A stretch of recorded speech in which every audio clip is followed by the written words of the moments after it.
would like to go a little bit backwards just to hear a little bit more about Emblema and his kind of development and process before we get into transparency and the debate around it.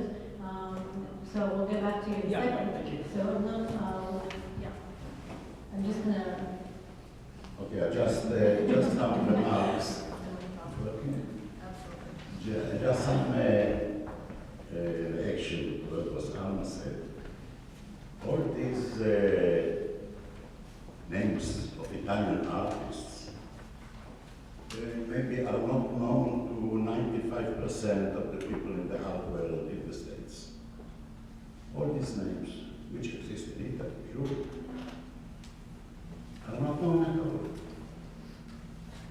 And this had to do a lot with the absence of museums of modern contemporary art in Italy, with the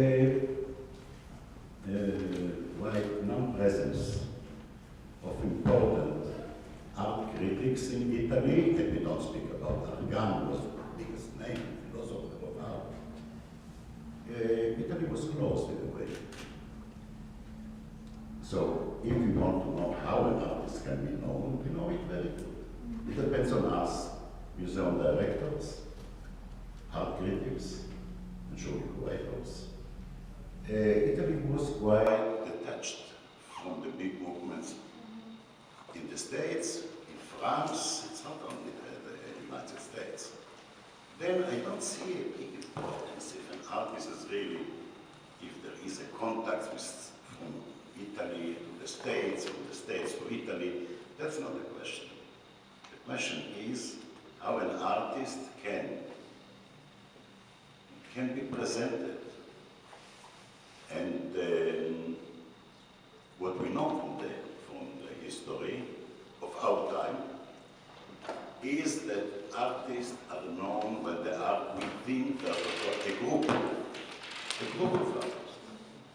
We speak about the New York School, and we speak, I don't use the term abstract expressionism and so on, which is a lyrical abstract, that's another question. We don't enter to it. So it was a group. It was a group of artists which worked on the background of the time, of the difficulties of the time. We speak about Rocco and Barnett Newman and Gottlieb, and this was a group. The artists were totally isolated from their environment in New York, which was totally not prepared for such art. And these artists were like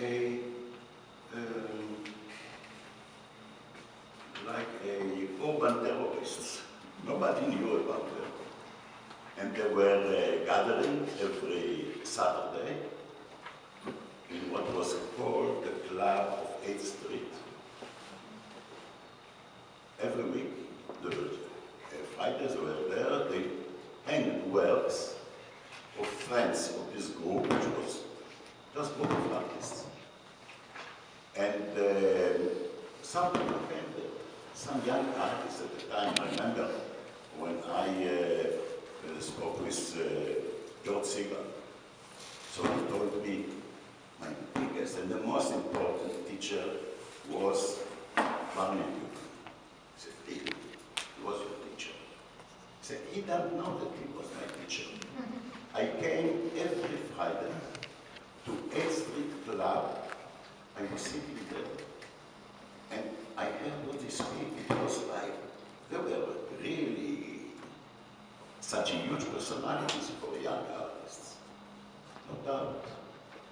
So, they were pushed together very late as a group. Then, the following generation, what we call the pop art. They didn't call themselves pop art, as they were a phenomenon that grew up in the shadow of these great names, great masters. They were great for this generation of young artists. This Valentin and Rocco were the big lights for unknown artists, as Chagnon-Burke, Jasper Jones, etc., all his friends. So every generation was pushed together in a society which was conscious about the art. Let's go back for I speak about the two countries on the background of the answer why so many Italian artists are not known at all today to the people of art. You mentioned important names, they are not known. You said Barzel, right? Or Adrian, they are not known. That's unbelievable, you see. So, can you tell us a little bit how you met Emblema and how you were involved with this process and what you experienced in okay. this art? On this background, we come back to Emblema. Emblema was, after my definition, he was a hidden master of classical nascosto. He was a classic of modern, totally hidden. He lived in Terzinio, where Emanuele lived together, family lived today there. They created the Emblema Foundation, Emblema Museum. It is a small village, we can say, which model was of Pompeii. It is Pompeii. Terzinio, Pompeii. Pompeii, we know what it is. He was born there, he lived there all his life, and he died some years ago in Terzinio. Between this moment and the other, he created an unbelievably important works of art, important definitions, new definitions about art. You mentioned the painting, what can we do with the canvas?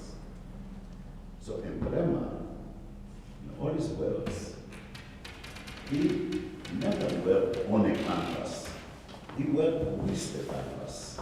The canvas was his material, not the support.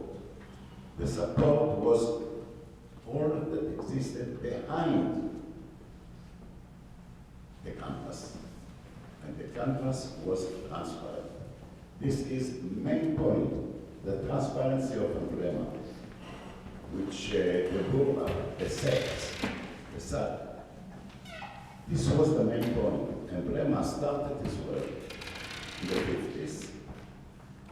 He understood that he has to be in the big center of art of Italy, this Rome. He arrived to Rome as a young artist. There still existed Burri, you mentioned Burri, which is the biggest name of Italian art, post-war Italian art. It existed there, Fontana, for sure, Ducato, and other names I don't want to mention because they are not known. I know.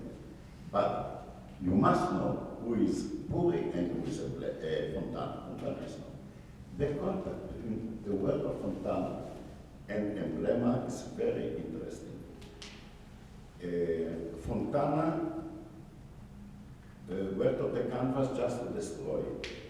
He wanted that we can look through the support, the canvas, to the background. The work of Emblema is totally a work that wants to stop this phenomenon that the work is just block what exists behind it. Emblema wanted that the light will be part of the work. Not illusionary light, but real light which exists behind the canvas, which is the burlap or the Utah, which was his material. The content and the material and the idea is one. The transparency, by the way, I think, and I never mentioned it in my writing about Emblema, that the definition transparency, the term transparency, is for an artist that worked in the area of Napoli for all these years. The word transparency is a political term. In Italy, one of the terms that exists and repeat all the time, speaking about political situation, is transparency. The problem for Italy is that everything is closed, no transparency. So the word of Emblema is a political word. Really, I want just to open a new paragraph. So the thing of Emblema is like that. Emblema were in a place. It was not somewhere. It was a place that he was born there, it was his land, his world. And all the materials that he used when we see his work on the canvas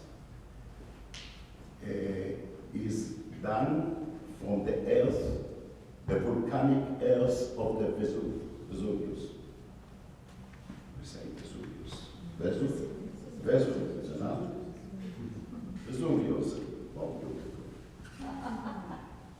He lived there and he created his pigments from the earth where he worked.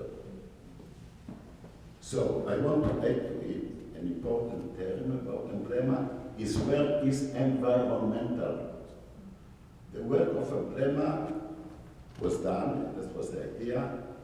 You see through the canvas, you see the landscape. It belongs, every painting is part of the landscape, not the one that is painted as an illusion on a canvas, but as a real landscape, a real light. And this is a big shift. In the works of Emblema, we see a passage from an illusionary light, like we find in the works of the great artist Miracco. And then we come to the source of this idea. We arrive, as always, one of our fathers, to Marcel Duchamp. Marcel Duchamp is great importance for our time, is the passage from the illusion to reality. Marcel Duchamp was a great painter. He painted the new Descending the Staircase in 1912. It was a great work. The idea was to show the movement. You know, the history of light, of art, we speak about movement, about light. All is a painting, is an illusion. The Marcel Duchamp looked at his work. He understood that there is no movement at all. So he took this wheel of the bicycles, he stuck it on this kitchen table. He moved it, it moved. His works, here's the movement in his work, didn't work at all, it was illusion. So he said, till now I was a painter, now I am an artist. And he started with this, objet trouvé, etc., but more important, the idea that the art can deal not only with illusion, but with the reality, the daily reality as art. Then we can jump to Ruiz, who said everything that someone is doing is art. We don't have to cancel this possibility. Anyway, the work of Emblema is environmental. It belongs to a place, to the place itself. Can we talk about the places he has been and what his relationship with the art world was? And when he was in Italy, and I know he visited America for a while? So I can tell you about the place when you speak about the American art. In one of the most interesting catalogs ever done, very small catalog, not big ones, but it was, the text was written by S, was the director of the modern art in New York. Esther talked there about the idea of the place in Barnett Newman's work. And he said that for the early Kabbalists, as for Aristotle, everything was a place. Space did not exist. Everything was place. Even one of the names of God is place. Makom. Makom. So it's a place. For Emblema, it's a place. A place is also the transparency. Whatever we see around is part of his work. So he worked with the canvas, with the burlap or yuta. You said English yuta. Okay, burlap, yuta. He worked with the threads. He worked on it in an unbelievable way of not adding quite nothing. And we come here to another term. Emblema's work is not minimalist, as the work of Barnett Newman was not minimal. It has to do with reduction. Reduction, this is the big name, the word. The reduction is a very important term, and that's S wrote about it also, and Barnett Newman spoke about it without end. It's the word that has to, its origin is in the Kabbalah, in Hebrew term, which is called Tzimtzum. One of the big works of Barnett Newman is called Tzimtzum. Tzimtzum means reduction. And why it's so important in the Kabbalah? Because the idea is that God reduced himself to the smallest amount possible, to one point, to leave the place free for humankind to create. So there is Emblema. The work of Emblema is really, it's touched so many definitions, so many contacts. Surely that he was here in New York and he met big story. You want to hear also stories apart from art? Rothko. Tell us about his connection to Rothko. But it has to be how Emblema from the Terzinio on the slopes of the Etna arrived to New York. We said that he was isolated. He was an hidden classic. So when he came to the beginning of the 50s to Rome, without nothing, it was a problem to get a canvas, to buy colors. So a bakery, he got from them the burlap and the color. So he collected leaves from the earth, different colors, and he created beautiful portraits without using colors, just with the leaves. And it was a small gallery in Rome, in Piazza del Popolo, that tried to work with Emblema. Nobody bought anything. And it was a small window, and it was there a work of Emblema. One day Emblema came there and saw that in the vitrine, his work disappeared. He asked the gallerist, what happened with my work? He said, look, there were here a couple, an American couple, that bought the work. Wow. So he said, who are they? He said, I don't remember the name, look, an American name. He gave him the card that this American guy, with his wife, left. And it was written there, David Rockefeller. David Rockefeller, unknown name in the world. As much as the Italian artists were known in America, and all these names that you mentioned. It's not like the internet world like today. The Italian artists were not known in Italy. Exactly. Don't forget. I'm just, since we're in America, saying that David Rockefeller was not known, somebody may have a problem. So just to explain. So anyway, the Rockefeller wrote on the back of this personal card, he wrote, the artist, when you pass New York, just call me. Wow. Emblema was great there. Like a buddy.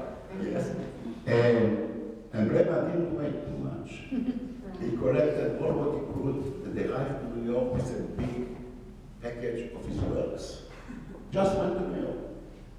And he arrived to the customs. They said, hey, what is it?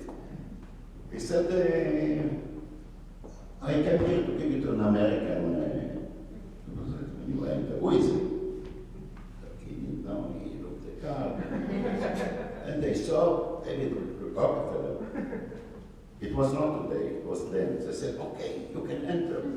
It was the evening crew of a television who came not for Emblema, but they immediately say, an artist who was invited by Rockefeller. So he entered, he looked for Rockefeller, it was written, he called him, and they met. And Rockefeller saved him because he bought works of him more that he could exist there. And Rockefeller told him, look, I'm going today to see an artist that I like him, I buy him from him. Okay, he took him. And they came to the studio of Rothko. It was a miracle. He was there, and he was surprised because the works of Rothko were close to his works. The idea of the light in Rothko's work, the light, the big light that arrived from the depth. In the work of Emblema, it was the light who existed there in reality through his work. It was very important at this point. So they went, it was also Rockefeller, they told them, okay, today there is an opening in the, I don't remember, it's Eastern Metropolitan. So he went there and he made the other friends like the unknown artist, Barnett Newman. They were not known. It has to be understood, they were in the top of the possibility to make they got that art. They were not so known. So he met there the artist. He met them also in New York. This great art philosopher, Carlo Giulio Argan, from Rome. Then Argan helped him and backed him. It was a very important point in his career. Anyway, so he arrived so into America, so he knew this artist more or less. It gave him a big drive to go on, like to assure that his work is possible. Go on with it. So this is what I said, transparency and the place, environmental art, this is Emblema. And we can go on with some time to speak about it. It is really like a film of 007. Thank you. The other to say something. So I will, just a short, Renato, you wanted to say something about transparency or not about transparency, just shortly? No, I would like only to point out two things that came in my mind. We have to remember that in New York, we had Castelli Gallery. The Castelli Gallery was really a huge, I'm really close friend with Barbara Renato. Number one.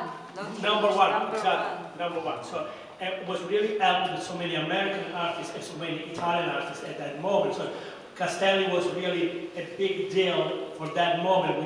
We don't have to forget.